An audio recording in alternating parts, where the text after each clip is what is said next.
Ampalaya farming. Oh, ito ang aking ampalaya, kaganda-ganda oh. Dami niya ng bunga eh. Binabagsak ang mga bunga niya. Ayan na, oh. 43 days old. Naglalabasan na yung mga bunga niya. Ayan oh. Habang humahaba yung talbos ay nagbabagsak ng bunga. Ayan ang aking ampalaya. Ito, may nagmamadali rito bunga oh. Gusto nang magpagulay. Ayan ang nagmamadali. Unang bunga, mahaba na rin. Ayan yung mga bunga niyang ibinabagsak. Dami.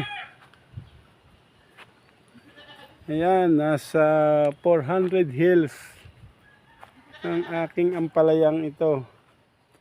Expected 30 bags ang ma-harvest sa peak harvest. Mga 10th harvest, mag-uumpisa na yung peak harvest. Ayan, ang daming bunga. Thank you Lord, at ibinubunga mo ng napakarami itong aking ampalaya. Dami oh. Yan, mga nakatago. Ito, nagmamadali rin to. Medyo mga 5 days pa to. Yan, dami oh.